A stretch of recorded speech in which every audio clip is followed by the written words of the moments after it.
Morning students, class 12th for academy में आप लोगों का स्वागत है। केमिस्ट्री की क्लास में जैसा कि हम लोग क्या पढ़ रहे थे, पी ब्लॉक एलिमेंट, इसको स्टडी कर रहे थे स्टूडेंट। पी ब्लॉक एलिमेंट्स को स्टडी कर रहे थे, जिसमें हम लोग 16 ग्रुप पढ़ रहे थे। 16 ग्रुप मतलब ऑक्सीजन फैमिली। तो ऑक्सीजन फैमिली के बारे में जब हम लोग स्टडी कर रहे थे तो हम लोगों ने कल देखा था कुछ इनकी प्रॉपर्टीज के बारे में। जैसे क्या क्या देख लिया था, मेटेलिक प्रॉपर्टी क्या होती है, धात्विक गुण क्या होता है, दूसरा हमने देखा था एटॉमिक और आयनिक रेडियस क्या होता है, फिजिकल स्टेट क्या होता है, मतलब भौतिक अवस्था इसकी क्या होती है, और हमने क्या देखा था आयनाइजेशन एनर्जी क्या होता है, मतलब आयनन ऊर्जा क्या होता है, इलेक्ट्रॉन एफिनिटी क्या होती है। इसके बाद हमने और देखा था student melting and boiling point क्या होता है, एमपी एंड बीपी, गलनांक एवं पतनांक के बारे में स्टडी किया था, इलेक्ट्रोनेगेटिविटी के बारे में स्टडी किया था, और लास्ट एक टॉपिक हमने डेंसिटी भी देखा था। क्या देखा था, डेंसिटी, घनत्व। तो ये 8 टॉपिक कल का हम लोग देख के आ चुके हैं कि इनमें क्या क्या चेंजेस ऑक्सीजन फैमिली में होते हैं और क्या क्या चेंजेस हमें दिखाई देते हैं। तो इसी टॉपिक को आगे बढ़ाते हुए आज हम लोग 9th नंबर स्टडी करेंगे, एलोट्रॉपी। एलोट्रॉपी, एलोट्रॉपी मतलब सब समझते हैं, अपरूपता। क्या होता है अपरूपता, मतलब कोई सा भी एलिमेंट अगर एक से अधिक रूपों में पाया जाता है तो इसको एलोट्रॉपी बोलते हैं। When any element occurs in more than one form, यदि कोई तत्व एक से अधिक रूपों में पाया जाता है तो इसे अपरूप कहते हैं। क्या कहते हैं, अपरूप कहते हैं। तो जो आपका 16 ग्रुप के जितने भी एलिमेंट्स होते हैं, 16 ग्रुप के जितने भी एलिमेंट्स होते हैं, जितने भी तत्व होते हैं, वो सारे तत्व एलोट्रॉपी शो करते हैं। वो सारे तत्व क्या शुरू करते हैं, एलोट्रॉपी अपरूपता प्रदर्शित करते हैं। 16 समूह के सभी तत्व क्या प्रदर्शित करते हैं, अपरूपता प्रदर्शित करते हैं। All the elements of 16 group show allotropy.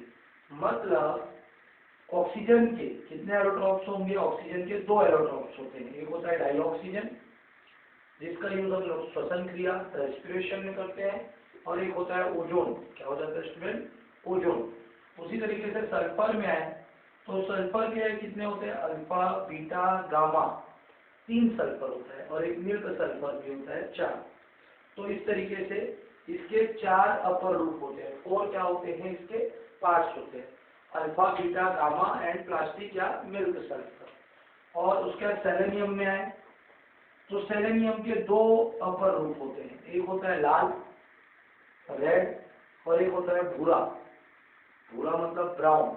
और ये जो ब्राउन वाला होता है स्टूडेंट, ब्राउन जो अपर रूप होता है इसका यूज किसके रूप में किया जाता है, मेटलाइट्स के रूप में या एक अर्धचालक के रूप में। किसके रूप में, अर्धचालक, सेमीकंडक्टर के रूप में भूरे वाले का क्या किया जाता है, उपयोग किया जाता है। तो एलोट्रॉपी क्या होता है, जब कोई एलिमेंट एक से अधिक रूपों में पाया जाता है तो इसको एलोट्रॉपी या अपर रूप कहते हैं। अब जितने भी 16 ग्रुप के एलिमेंट है सब एलोट्रॉपी शो करते हैं। जैसे इसके 2, इसके 4, इसके 2, वैसे आपका पोलोनियम और टेलोनियम का भी होता है स्टूडेंट। अब एलोट्रॉपी के बाद जो अगला टॉपिक आप लोग का आएगा वो आएगा कैटेनेशन। क्या आएगा, कैटेनेशन। अगला जो 10th नंबर का टॉपिक है वो है कैटेनेशन। कैटेनेशन को हिंदी में बोलते हैं स्टूडेंट श्रृंखलन। क्या बोलते हैं इसको, श्रृंखलन। श्रृंखलन मतलब होता है श्रृंखला निर्माण। श्रृंखलन मतलब क्या होता है, श्रृंखला निर्माण टू फॉर्म लॉन्गेस्ट चेन, लंबी श्रृंखला। जैसे कार्बन कार्बन कार्बन कार्बन मिलकर क्या बनाते हैं, एक लंबा चेन बना देते हैं। उसी तरीके से 16 ग्रुप के जितने भी एलिमेंट्स हैं एक क्या बना सकते हैं, लॉन्गेस्ट चेन फॉर्म कर सकते हैं। क्या फॉर्म कर सकते हैं, लॉन्गेस्ट चेन फॉर्म कर सकते हैं। क्लियर स्टूडेंट, क्या कर सकते हैं, 16 ग्रुप के एलिमेंट भी लॉन्गेस्ट चेन बना सकते हैं, लंबी श्रृंखला का निर्माण कर सकते हैं। तो 16 ग्रुप के एलिमेंट्स में कैटेनेशन की प्रॉपर्टी भी पाई जाती है श्रृंखलन की, सिर्फ ऑक्सीजन और सल्फर में। बाकी दूसरे जितने भी एलिमेंट्स है 16 ग्रुप के वो श्रृंखला निर्माण नहीं करते, they do not show catenation. सिर्फ केवल 2 ही हैं, ऑक्सीजन और सल्फर, जो श्रृंखला का निर्माण करते हैं, दे फॉर्म लॉन्गेस्ट चेन। इसी को हम लोग कैटेनेशन बोलते हैं। Clear student. अब कैटेनेशन के बाद ये तो हो गई पूरी फिजिकल प्रॉपर्टीज। एक इसमें और बचा, उसको देख लेते हैं 11 नंबर, ऑक्सीडेशन स्टेट, ऑक्सीकरण अवस्था, ऑक्सीडेशन स्टेट। तो जितने भी क्या होते हैं 16 ग्रुप के एलिमेंट होते हैं उनका ऑक्सीडेशन स्टेट -2 होता है। क्या होता है स्टूडेंट? -2 होता है। क्यों? क्योंकि 2 इलेक्ट्रॉन आसानी से गेन करके अपना ऑक्टेट को कंप्लीट कर लेते हैं, इसलिए इनका ऑक्सीडेशन स्टेट कितना होता है स्टूडेंट? -2 होता है। ये हो गई आपकी पूरी फिजिकल प्रॉपर्टीज। तो फिजिकल प्रॉपर्टीज के बाद अब आगे हम लोग देखेंगे ऑक्सीजन फैमिली में इसकी chemical properties of 16 group elements, रासायनिक गुण। किसके बारे में स्टडी करेंगे student? Chemical properties of 16 group element, 16th group element, 16वें समूह के तत्व के रासायनिक गुण। तो रासायनिक गुणों के बारे में अगर हमको स्टडी करना है तो रासायनिक गुण में जो हमारा सबसे पहला आएगा वो आता है हाइड्राइड्स। क्या आता है? हाइड्राइड्स। हाइड्राइड्स क्या होते हैं? 16वें समूह के तत्व, 16वें समूह के तत्व ऑक्सीजन के साथ क्रिया करके, ऑक्सीजन के साथ क्रिया करके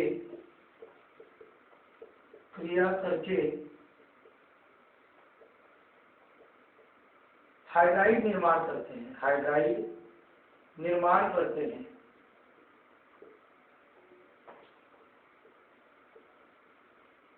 जिसका फॉर्मूला होता है H2N। क्या होता है? H2N। Clear student? मीन्स 16वें समूह के तत्व ऑक्सीजन के साथ क्रिया करके, हाइड्रोजन के साथ क्रिया करके हाइड्राइड निर्माण करते हैं, H2N। जैसे अगर हम लोग लिखना चाहें तो क्या क्या बनेगा? H2O, H2Se, H2Pe, H2PO और H2S। क्लियर हो गया? क्लियर स्टूडेंट आप लोगों को कि जो 16 ग्रुप एलिमेंट होते हैं वो हाइड्रोजन के साथ रिएक्ट करके क्या करते हैं? हाइड्राइड का निर्माण करते हैं, जिसमें H2O, H2S, H2Se और क्या क्या होता है? H2Pe और H2PO। इनका जो नाम होता है इसको वाटर बोलते हैं, इसको हाइड्रोजन सल्फाइड बोलते हैं, इसको क्या बोलते हैं? Selenium hydride, tellurium hydride, polonium hydride. इनको जनरली इस तरीके से भी लिखा जाता है SeH2, PeH2 और POH2। इसको इस तरीके से भी लिखा जाता है, इसलिए इसको सेलेनियम हाइड्राइड, पोलोनियम हाइड्राइड और टेलुरियम हाइड्राइड बोलते हैं। इनमें जनरली कौन सा हाइब्रिडाइजेशन होता है स्टूडेंट? इन सभी में sp3 हाइब्रिडाइजेशन होता है, जिसमें 2 लोन पेयर ऑफ इलेक्ट्रॉन्स रहते हैं। कितने लोन पेयर ऑफ इलेक्ट्रॉन्स रहते हैं? 2 लोन पेयर ऑफ इलेक्ट्रॉन्स होते हैं। 2 एकाकी इलेक्ट्रॉन युग्म होते हैं और 2 एकाकी इलेक्ट्रॉन युग्म होने के कारण इनका जो आकृति रहता है वो इस तरीके से बनता है, ये 1, ये 2, इस तरीके से। इनका जो डायग्राम रहता है वो कुछ इस तरीके से बन जाता है, जिसमें 2 क्या रहते हैं? लोन पेयर ऑफ इलेक्ट्रॉन्स रहते हैं, 2 हाइड्रोजन और एक बीच में मेटल रहता है। मेटल ही इसको अपन बोलेंगे एलिमेंट रहता है। तो अब ये एलिमेंट इनमें से कुछ भी हो सकता है। क्लियर? तो जितने भी हाइड्राइड्स रहते हैं उसमें sp3 हाइब्रिडाइजेशन पाया जाता है और sp3 हाइब्रिडाइजेशन पाए जाने के साथ साथ इनमें जो आकृति बनती है वो वी शेप या बेंट बनती है। बेंट मतलब झुकी हुई।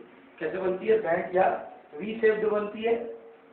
इनका जो बॉन्ड एंगल रहता है वो 109.5 डिग्री से कम होता है और किस पे डिपेंड करता है? लोन पेयर ऑफ इलेक्ट्रॉन्स पे, मतलब कितनी दूरी पर है। क्लियर? अब अगर हम लोग इसका क्या देखें? Properties of hydrides. अगर हम लोग अब इसका क्या देखें? प्रॉपर्टीज ऑफ हाइड्राइड्स देखें, हाइड्राइड्स के गुण देखें। तो हाइड्राइड्स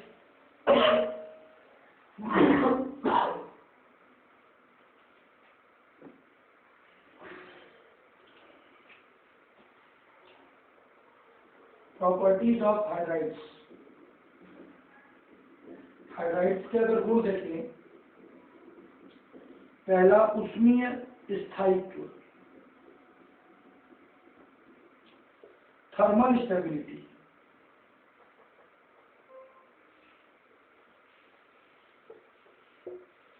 अब थर्मल स्टेबिलिटी देखेंगे तो चूंकि ऑक्सीजन का साइज छोटा होता है, हाइड्रोजन को इसलिए क्या कर सकता है? अपने पास अट्रैक्ट करके रख सकता है, तो इसकी थर्मल स्टेबिलिटी क्या होगी? ज्यादा होगी। अब जैसे जैसे नीचे की तरफ जाते जाएंगे तो साइज में क्या होने लग जाता है, इंक्रीमेंट होने लग जाता है। तो हाइड्रोजन को अट्रैक्ट करने की क्षमता धीरे धीरे क्या होने लग जाती है, कम होने लग जाती है। अगर हाइड्रोजन को अट्रैक्ट करने की क्षमता धीरे धीरे कम हो जाएगी तो इसकी थर्मल स्टेबिलिटी क्या हो जाएगी, डिक्रीज हो जाएगी। देखिए ऊष्मीय स्थायित्व हम लोग पढ़ चुके हैं, किसी भी चीज को गर्म करने पर टूटना।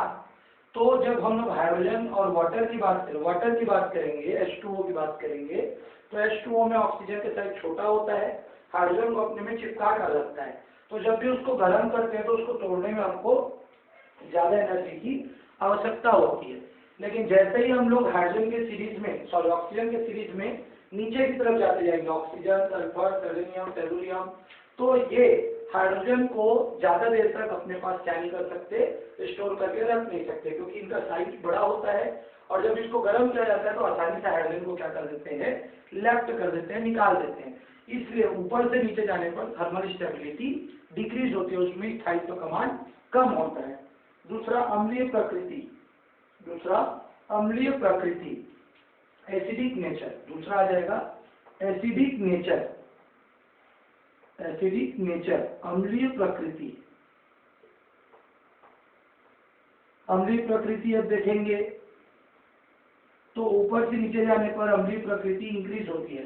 जब हम लोग इस ग्रुप में ऑक्सीजन, सल्फर, सेलेनियम, टेलुरियम की तरफ मूव करते हैं तो इसका एसिडिक नेचर क्या होने लग जाता है, इंक्रीज होने लग जाता है। मतलब एसिडिक नेचर मतलब रिमूवल ऑफ हाइड्रोजन, क्योंकि अभी हम लोग पढ़ते हैं थर्मल स्टेबिलिटी ऊपर से नीचे जाने पर कम होता है, मतलब हाइड्रोजन को इजीली क्या कर देता है, डोनेट कर देता है। और कोई सा भी सब्सटेंस जब हाइड्रोजन को इजीली डोनेट कर सकता है तो उसका क्या इंक्रीज हो जाएगा, एसिडिक नेचर।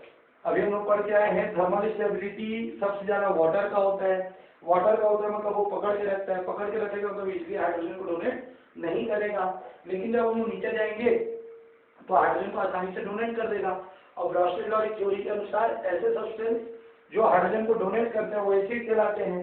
तो जो इजीली डोनेट करेगा वो स्ट्रॉन्ग एसिड बन जाएगा। इसलिए वाटर से जब टेलुरियम की तरफ जाते हैं, टेलुरियम हाइड्राइड की तरफ जाते हैं तो टेलुरियम हाइड्राइड ज्यादा एसिडिक होता है, ज्यादा अम्लीय होता है। Clear student. इसके बाद आ जाते हैं वोलेटाइल प्रॉपर्टी। क्या कहते हैं, वोलेटाइल प्रॉपर्टी मीन्स वाष्पशील गुण। तीसरा आ जाते हैं हम लोग वोलेटाइल प्रॉपर्टी, वाष्पशील गुण। थर्ड आ जाते हैं वोलेटाइल प्रॉपर्टी, वोलेटाइल नेचर लिख लेंगे। वाष्पशील गुण, वाष्पशील गुण क्या होता है student, what is volatile property. हम लोग जानते हैं कि वाटर एवापोरेट हो सकता है, हाइड्रोजन सल्फाइड भी एवापोरेट हो सकता है, लेकिन उसके बाद जो भी एलिमेंट आते हैं उनका एवापोरेशन आसानी से नहीं हो सकता, क्योंकि वाटर और जो सल्फर है वो लिक्विड और किसी स्टेट में पाए जा सकते हैं, गैसियस। लेकिन बाकी गैस स्टेट में पाना इनको मुश्किल है, क्योंकि मेटल्स होते हैं। Metal generally do not occur in gaseous state.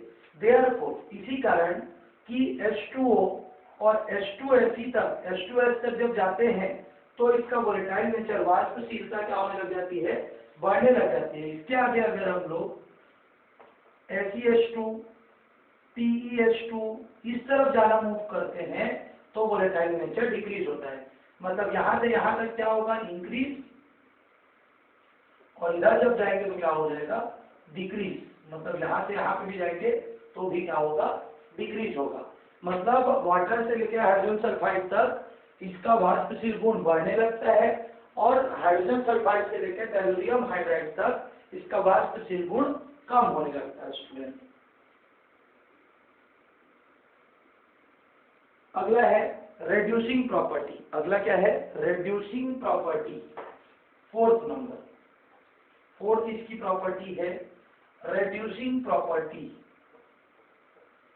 Reducing property, reducing property Hindi में बोलते हैं इसको अपचायक गुण।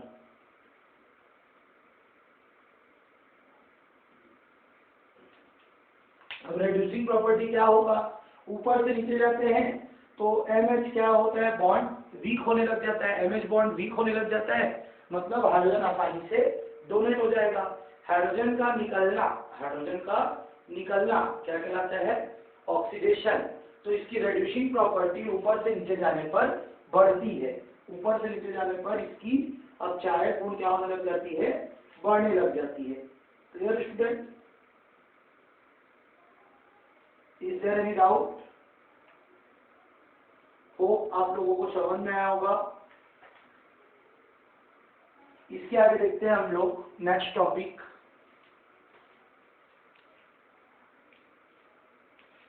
देखिए एक बार फिर से देख लेते हैं। उसमें साइड से थर्मल स्टेबिलिटी क्या होती जाती है, ऊपर से नीचे जाने पर डिक्रीज होती है, ठीक है।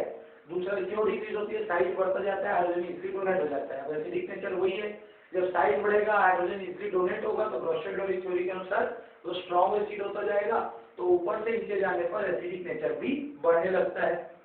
वोलेटाइल नेचर, वाष्पशील गुण, वाटर से लेकर हाइड्रोजन सल्फाइड तक क्या होने लग जाता है, आपका वाष्पशीलता बढ़ती जाती है, वोलेटाइल नेचर इंक्रीज होता जाता है। लेकिन हाइड्रोजन सल्फाइड से कैल्शियम हाइड्राइड तक ये डिक्रीज होता है। रिड्यूसिंग प्रॉपर्टी, ऊपर से नीचे जाने पर हाइड्रोजन इजीली निकल जाता है, हाइड्रोजन इजीली निकलेगा इट मींस इसका रिड्यूसिंग प्रॉपर्टी बढ़ता जाएगा। हाइड्रोजन का निकलना क्या कहलाता है, ऑक्सीडेशन कहलाता है, और जो ऑक्सीडेशन करता है वो रिड्यूसिंग एजेंट होता है। तो रिड्यूसिंग नेचर इसका क्या होगा, ऊपर से नीचे जाने पर बढ़ेगा। नेक्स्ट देख लेते हैं स्टूडेंट, हैलाइड्स। जितने भी 16 ग्रुप के एलिमेंट है, 16वें समूह के जो तत्व हैं, 16 ग्रुप जो एलिमेंट्स हैं वो हैलोजन के साथ रिएक्ट करके, हैलोजन क्या क्या होते हैं ये आप लोग एक बार याद रखेंगे, फ्लोरीन, क्लोरीन, ब्रोमीन, आयोडीन, एस्टेटिन, ये सारे आपके हैलोजन होते हैं। तो जो 16 ग्रुप एलिमेंट होते हैं, 16वें समूह के जो तत्व होते हैं, वो हैलोजन के साथ रिएक्ट करके कितने टाइप का हैलाइड बनाते हैं, टोटल 3 टाइप का। कितने टाइप का बनाएंगे, 3 टाइप का हैलाइड बना लेते हैं स्टूडेंट। 3 टाइप का हैलाइड क्या क्या बनाएंगे, सबसे पहला बनेगा आपका MH2, फिर M2H2, और क्या बनेगा MH4, क्या बनेगा MH4। टोटल 3 टाइप का ये हैलाइड बनाते हैं। क्या क्या, MH2, एक और बना देते हैं M2H4। इस तरीके से 4 टाइप का हैलाइड बनाते हैं। मतलब 16 ग्रुप के जो एलिमेंट्स होते हैं वो हैलोजन के साथ रिएक्ट करके 4 टाइप का हैलाइड बनाते हैं, MH2, M2H2, MX4, M2X4। इसमें एग्जांपल आप बहुत सारा लिख सकते हैं, जैसे मैं बुक को लिख के आपको बताता हूँ। O2F2, OF2, H2F2, SF4, SF6, Cl2O, ClO2, HCl2, PeCl2, SeBr2, SeBr4, फिर इसके बाद He2Cl4, I2O5, बहुत सारा बनता है। तो जितने भी अलग अलग क्या है आपके एलिमेंट्स हैं वो अलग अलग टाइप का क्या शो करते हैं, क्या बनाते हैं स्टूडेंट, हैलाइड्स बनाते हैं। तो दूसरी केमिकल प्रॉपर्टीज आप लोगों को क्लियर है। इसके बाद नेक्स्ट आपका आ जाते हैं थर्ड जो केमिकल प्रॉपर्टी है। थर्ड केमिकल प्रॉपर्टी है ऑक्साइड। पहला था हाइड्राइड्स, हैलाइड्स, ऑक्साइड्स। मतलब 16 ग्रुप के एलिमेंट ऑक्सीजन के साथ रिएक्ट करके ऑक्साइड का निर्माण करते हैं। 16 ग्रुप एलिमेंट ऑक्सीजन के साथ रिएक्ट करके ऑक्साइड का निर्माण करते हैं। इसमें generally sulphur dioxide, sulphonyl oxide, sulphur trioxide, hepta oxide, ठीक, selenium oxide, selenium trioxide, tellurium oxide, अलग अलग क्या बनता है यहाँ पे आपका कंपाउंड बन जाता है। मतलब 16वें समूह के तत्व ऑक्सीजन के साथ रिएक्ट करके ऑक्साइड का क्या करते हैं, निर्माण करते हैं, दे फॉर्म ऑक्सीजन। क्लियर।